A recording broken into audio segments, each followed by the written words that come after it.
तो दोस्तों आज की जो वीडियो है ये वीडियो सिर्फ उन बच्चों के लिए है जिन्हें ये ही नहीं पता कि कहाँ से हमें इंग्लिश ग्रामर को पढ़ना है। वो कहीं से भी उठाकर यूं ही किसी भी टॉपिक से स्टार्ट कर देते हैं और फिर बोलते हैं कि हम तो 6 महीने से इंग्लिश ग्रामर पढ़ रहे हैं लेकिन हमारे तो समझ में ही नहीं आती।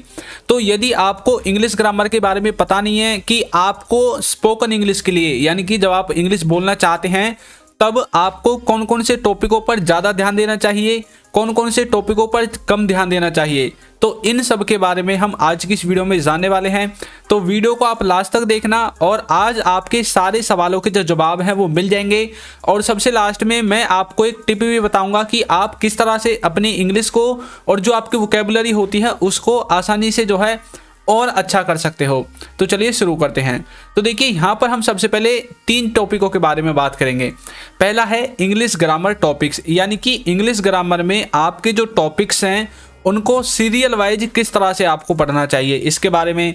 उसके बाद दूसरा है मिनिमम रिक्वायरमेंट, यानी कि आपको मिनिमम कौन कौन से टॉपिक जो कि आने ही चाहिए। आप बोलते हैं ना यार ऐसे टॉपिक बता दो जो कि कम से कम तो मुझे आने ही चाहिए मेरी इंग्लिश में, थोड़ा बहुत मुझे बातचीत करने के लिए या फिर दूसरे की बात को समझने के लिए कि भाई दूसरा वाला व्यक्ति मुझसे क्या बोल रहा है इंग्लिश में, यदि मैं इस बात को समझ पाऊँ ऐसे टॉपिक्स के बारे में बता दो।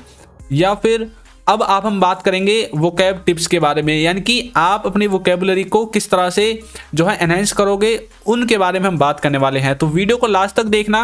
यदि आज आपने इस वीडियो को लास्ट तक देख लिया तो आपके बहुत सारे जो जवाब हैं वो मिल जाएंगे जो कि आप अक्सर दूसरों से पूछते रहते हो। तो चलिए करते हैं शुरू। तो सबसे पहले हम देखने वाले हैं इंग्लिश ग्रामर के टॉपिक्स के बारे में कि भाई सीरियल वाइज हमें कौन कौन से टॉपिक्स पढ़ने चाहिए। तो देखिए सबसे पहले हमें पढ़ना चाहिए पर्सन कॉन्सेप्ट। पर्सन कॉन्सेप्ट का मतलब क्या होता है? इसका मतलब होता है first person, second person, third person. क्योंकि बहुत सारे बच्चे तो इसमें ही कंफ्यूज हो जाते हैं कि फर्स्ट पर्सन कौन है, सेकंड पर्सन कौन है, थर्ड पर्सन कौन है। और उसके बाद आपको इनके जितने भी वर्ड्स होते हैं उन वर्ड्स के हिंदी मीनिंग और इंग्लिश मीनिंग दोनों के बारे में अच्छे से पता होना चाहिए। जैसे कि ही, सी, इट, दे, देयर, देम, इस तरह के जो वर्ड्स हैं इनके सब्जेक्टिव भी ऑब्जेक्टिव भी उन दोनों के बारे में अच्छे से यूज जो है आपको आना चाहिए कि किसके साथ कौन सा ऑब्जेक्टिव केस है। जैसे कि आई के साथ जो ऑब्जेक्टिव है वो है मी, वी के साथ है अस। इसी तरह से आपको इनके ऑब्जेक्टिव केस भी आने चाहिए पर्सन कॉन्सेप्ट में। इन सब के ऊपर मैंने डिटेल वीडियो बना रखी है, आप हमारे चैनल पर जा सकते हैं। उसके बाद अब आपको देखने चाहिए वर्ब की फॉर्म। यदि आपने वर्ब की फॉर्म याद कर ली तो समझ लीजिए आपका आधा काम खत्म हो गया, क्योंकि आपको कहाँ पर सेकंड वर्ब का यूज करना है, कहाँ पर फर्स्ट का करना है, कहाँ पर थर्ड का करना है, कहाँ पर फोर्थ और फिफ्थ का करना है। इसके बारे में यदि आपको नॉलेज है तो आप आसानी से अपनी बात को दूसरे को इंग्लिश में कह सकते हैं। तो वर्ब की फॉर्म सबसे ज़्यादा इंपॉर्टेंट होती हैं, तो इनको भी आपको याद करना है। जरूरी नहीं है आप सारी वर्ब की फॉर्म एक साथ लेकर बैठ जाओ और याद करने लग जाओ कोई बुक लेकर, नहीं।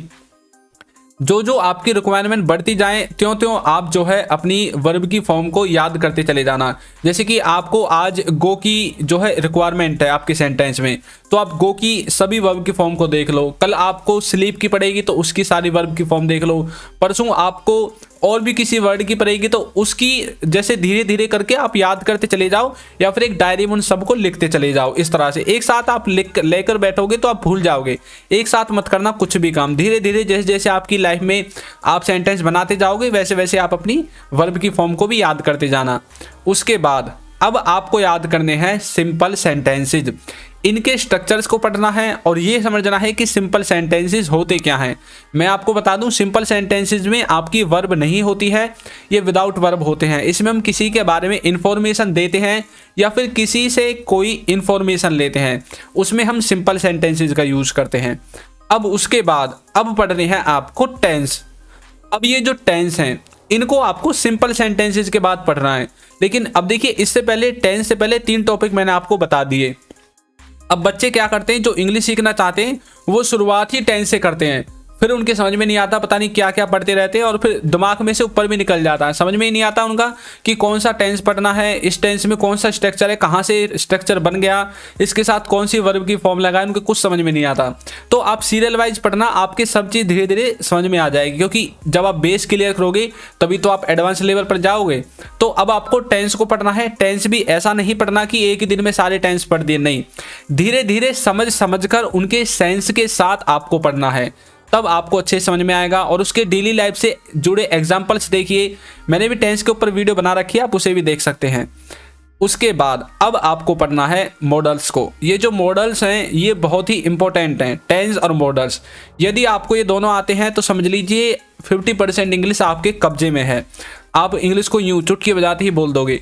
टेंस और मॉडल्स, इनका सही इस्तेमाल और इनका एडवांस यूज यदि आपको आता है तो आपके लिए बहुत ही अच्छा है। यदि नहीं आता है तो हमारे चैनल पर मैंने मॉडल के ऊपर सभी बेसिक से लेकर एडवांस तक वीडियोस बना रखी हैं, आप मॉडल वाली प्लेलिस्ट को देख सकते हैं। ऐसी वीडियोस आपको कहीं पर भी यूट्यूब पे नहीं मिलेंगी जैसी मैंने बनाई है और जिस भाषा में मैंने आपको समझाया है, बिल्कुल इजी लैंग्वेज में। तो आप मॉडल को भी हमारे चैनल से देख सकते हैं। उसके बाद अब आपको पढ़ने हैं नरेशन। नरेशन का मतलब होता है डायरेक्ट इनडायरेक्ट। पढ़ते हो ना आप स्कूल में, डायरेक्ट इनडायरेक्ट स्पीच, उनको ही नरेशन कहते हैं। अब ये जो नरेशन है इसका मतलब होता क्या है आखिर में?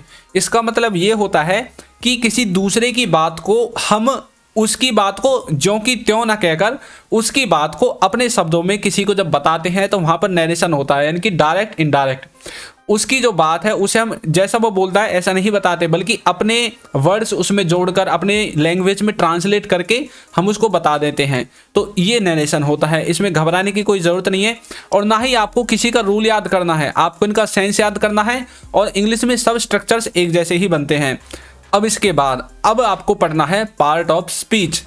अब आप बहुत से बच्चे सोच रहे होंगे कि सर पार्ट ऑफ स्पीच तो सबसे पहले पढ़ना था। तो देखिए आपको नॉर्मल तो पता ही है, सब्जेक्ट क्या होता है, ऑब्जेक्ट क्या होता है, नाउन क्या होता है, नॉर्मल आपको पता है। तो बस इतना ही ज़रूरत है आपको स्पोकन इंग्लिश के लिए। उसके बाद आप धीरे धीरे अपना आप सीख जाओगे। आपको लास्ट में पढ़ना है पार्ट ऑफ स्पीच को, क्योंकि यदि आप इसको शुरू में पढ़ोगे ना तो आप हो जाओगे कंफ्यूज। भाई यहाँ पर ये एडजेक्टिव है, एडवर्ब है, ये बताओ। आपको इनसे इतना कुछ लेना देना नहीं होता जब आप इंग्लिश बोलते हो। अपने आप ही आपकी जुबान पर वर्ड्स आ जाते हैं जब आप इंग्लिश बोलना स्टार्ट करोगे। आपको ये ढूंढने की ज़रूरत ही नहीं पड़ेगी कि कौन सा नाउन है, कहाँ एडवर्ब लगाऊं, कहाँ एडजेक्टिव लगाऊं, कोई ज़रूरत नहीं पड़ेगी। धीरे धीरे अपना आप आपकी जुबान पर जो है वर्ड्स आते चले जाएंगे। ये बताइए आपकी जो भी नेटिव लैंग्वेज है, चाहे हिंदी हो चाहे उर्दू हो, कोई भी हो, क्या आपको जब आप हुए थे आपको किसी ने सिखाया था? नहीं, आप खुद सीखे थे। और ग्रामर भी नहीं सीखी आपने, फिर भी आप सीख गए। वो इसलिए सीख गए क्योंकि आपका माहौल था, लेकिन इंग्लिश का आपके आसपास माहौल नहीं है। इसीलिए मैंने आपको 6 पॉइंट तक की ग्रामर बताई है कि आप इतना पढ़ो, उसके बाद आप इंग्लिश बोलना स्टार्ट कर दोगे। पार्ट ऑफ स्पीच तो आप तब याद करते हो ज़्यादातर जब आप किसी कम्पिटिटिव एग्जाम में बैठते हो, वहाँ पर एरर डिटेक्शन करना पड़ता है, एरर फाइंड करने पड़ते हैं सेंटेंस में, तब पार्ट ऑफ स्पीच सबसे ज़्यादा काम आता है। वैसे इसका इतना ज़्यादा यूज नहीं होता यदि आप स्पोकन इंग्लिश में करोगे। बाकी कुछ टीचर्स कहेंगे कि इसका भी यूज है, कुछ बच्चे कहेंगे इसका भी यूज है। तो देखिए सबका अपना अपना मत है, सबकी अपनी अपनी राय है। मैं अपने हिसाब से आपको बता रहा हूँ, कोई दूसरा टीचर अपने हिसाब से बताएगा अपने एक्सपीरियंस से, मैं आपको अपने एक्सपीरियंस से बता रहा हूँ। तो मेरे हिसाब से तो आपको इस जो है सीरियल वाइज में आपको अपना जो है इंग्लिश ग्रामर पढ़ना चाहिए। अब उसके बाद आपको पढ़नी है वोकेबुलरी। वोकेबुलरी के बारे में मैं आपको भी आगे बताऊंगा कि किस तरह से आपको इसे पढ़ना है। यहाँ तक आपके समझ में आ गया। अब भाई सबसे इंपॉर्टेंट बात है वो है पैसिव वॉइस, यानी कि टेंस और मॉडल्स, इन दोनों के पैसिव वॉइस। यदि आपको ये पैसिव वॉइस आते हैं तो आप दूसरे व्यक्ति का नाम लिए बिना ही काम के बारे में बता दोगे कि वह दूध बेच रहा है। ये तो हो गया आपका सिंपल, यानी कि एक्टिव वॉइस में दूध बेचा जा रहा है। आपने उसका नाम तो बताया नहीं, लड़की बेच रही है, लड़का बेच रहा है, कौन बेच रहा है, रामू काका बेच रहा है या फिर कोई और बेच रहा है, नहीं बताया ना। तो पैसिव वॉइस का मतलब है हम सब्जेक्ट को तो दिखाते नहीं है, लेकिन उसका जो ऑब्जेक्ट होता है, जो काम होता है, उसको दिखा देते हैं। तो यही होता है, सबसे ज़्यादा आप पैसिव वॉइस का यूज करोगे। एक्टिव वॉइस का भी कम ही करते हो, पैसिव वॉइस का ज़्यादा करते हो। तो इन पर आपको खास ध्यान देना है। यदि आपको इसके ऊपर एक इंपॉर्टेंट वीडियो चाहिए और बिल्कुल बारीकी से, तो आप मुझे बता सकते हैं कमेंट बॉक्स में। अब देखिए यदि आपको फ्री टिप चाहिए तो वो भी ले लीजिए। तो देखिए बहुत से बच्चे कैसे इंग्लिश याद करते हैं, मैं आपको बताता हूँ। वो बोलते हैं चुका है, चुकी है, गा है, गे है, ता है, ते है, ती है, इसी तरह से पूरी इंग्लिश को रट लेंगे। अब भाई जब सेंटेंस बोलोगे अपनी डेली लाइफ में, एक बात हमेशा याद रखना, किताबी जो चीज़ होती है यानी कि किताब में जो भी नॉलेज होती है उस नॉलेज से जो हमारी डेली लाइफ है वो थोड़ी सी अलग होती है, हटके होती है। आप पढ़ तो लोगे चुका है चुकी है, बढ़िया बात है, लेकिन क्या आप अपनी डेली लाइफ में ऐसे सेंटेंस सुनते हो, वह जा चुका है, वह गा चुकी है, वह गा है, गे है, इस तरह के नहीं ना। और ना ही आप जब कोई इंग्लिश बोलेगा उसके लास्ट के वर्ड को देखोगे भाई ये क्या बोल रहा है, नहीं, आप उसके सेंस को समझो कि भाई वो सेंटेंस जो बोल रहा है मेरे सामने वाला वो क्या बोल रहा है, यानी कि वो प्रेजेंट के लिए बोल रहा है, पास्ट के लिए बोल रहा है और किस सेंस में बोल रहा है। वह जा चुका है ऐसे नहीं बोलेगा कोई, वो आपकी जो देहाती लैंग्वेज है, देसी लैंग्वेज है, उसमें बोलेंगे वह तो गया, इस तरह से बोलेंगे, वो तो जा लिया, इस तरह से बोलेंगे। अब यहाँ पर चुका चुकी कहाँ से आ गया, तो आपको इन पर ध्यान नहीं देना, इनके सेंस पर ध्यान देना है। उसके बाद देखिए ये होता है आपका रियल सेंस, यानी कि जो इनका सेंस होता है उस पर आपको ध्यान देना है। तो चुका चुकी बिल्कुल याद नहीं करने हैं और जो उनका रियल सेंस है उसके ऊपर आपको ध्यान देना है। तो इस तरह से आप ये फ्री टिप मेरी याद रखना, यदि आपने ये फॉलो नहीं की, पूरी इंग्लिश ग्रामर पढ़ लेना, आप इंग्लिश नहीं बोल पाओगे कभी भी। ये टिप आपको हमेशा याद रखनी है। अब उसके बाद देखिए क्या है, उसके बाद जितनी भी इंग्लिश ग्रामर है वो मैंने अपनी बुक में कवर की हुई है, डिस्क्रिप्शन में लिंक है, वहाँ से जाकर आप इसे परचेज कर सकते हैं या फिर मुझे व्हाट्सअप करते हैं, वहाँ पर भी मैं आपको जो है प्रोवाइड करा दूंगा। अब देखिए इंपॉर्टेंट, अब कुछ बच्चे बोलते हैं सर मुझे पूरी इंग्लिश ग्रामर नहीं पढ़नी, मुझे कुछ इंपॉर्टेंट टॉपिक्स बता दीजिए भाई, मैं इनको पढ़ लूँ और बस मेरी इंग्लिश पूरी हो जाए, मुझे बस एरर डिटेक्शन नहीं करना, बस नॉर्मल इंग्लिश समझनी है, दूसरा मेरे सामने बोलता है उसकी इंग्लिश समझनी है, या फिर मुझे नॉर्मली थोड़ा बहुत लिखना है, बोलना है बस। तो देखिए मैं आपको बता देता हूँ, आपको सिंपल सेंटेंसेस आने चाहिए, उसके बाद आपको पता होना चाहिए टेंस के बारे में। जो मैं बताऊंगा आपको 4-5 टॉपिक्स, ये आपको बिल्कुल आने ही चाहिए। यही वो टॉपिक हैं जो मैंने स्क्रीन पर आपको थंबनेल में दिखाया था कि बस 5 टॉपिक्स याद कीजिए, पूरी इंग्लिश ग्रामर पढ़ने की जरूरत नहीं है। सिंपल सेंटेंसेस आपको अच्छे से आने चाहिए, उसके बाद टेंस आपको अच्छे से आने चाहिए, फिर आपको आने चाहिए मॉडल्स अच्छे से, और उसके बाद वोकेबलरी तो भाई आप डेली यूज में यूज करते हो, बिना वोकेबलरी के तो आप सेंटेंस ही नहीं बनाओगे। तो ये जो 4 चीजें हैं वो आपको अच्छे से आनी चाहिए। अब बोल रहे हो कि सर आपने थंबनेल में 5 बताया था, तो 5 ही चीज है भाई, ये पैसिव वॉइस, टेंस और मॉडल्स, इन दोनों के पैसिव वॉइस, बस ये 5 चीजें आप याद कर लो, आप इंग्लिश बोलोगे भी लिखोगे, फर्राटेदार इंग्लिश बोलोगे लिखोगे भी। और इसके अलावा आपको बेसिक चीजें जो है आनी चाहिए, और बाकी आप इन 5 को कर सकते हो। तो ये है इंपॉर्टेंट, जो कि आप कतई कर लेना, मतलब ये आपके लिए बहुत ज़्यादा इंपॉर्टेंट है।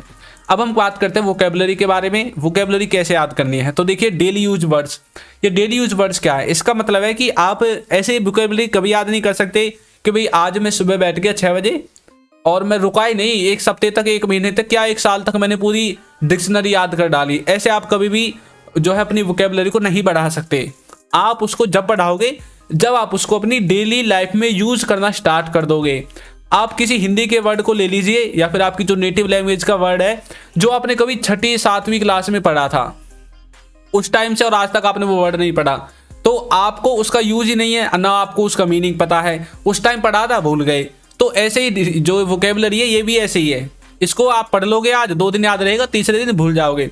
तो आपको डेली यूज में जो है उसको यूज करना है वर्ड को। और मेरी सबसे अच्छी जो मेरी नॉलेज में बात है वो ये है कि आप जब सेंटेंस बनाओ और जहां पर आप अटको जिस वर्ड पर, कि भाई मुझे इस वर्ड का ट्रांसलेशन इंग्लिश में नहीं मिल रहा, तो उस वर्ड को तुरंत कॉपी में लिखो और तब उसको देखो। अब अगली बार जब उस वर्ड का नंबर आए बोलने का, तो तब आपको फटाक से याद आ जाएगा भाई यहाँ इसका मतलब ये है। इस तरह से आपको पहली टिप है जो कि डेली यूज वर्ड्स की है वोकेबलरी के लिए।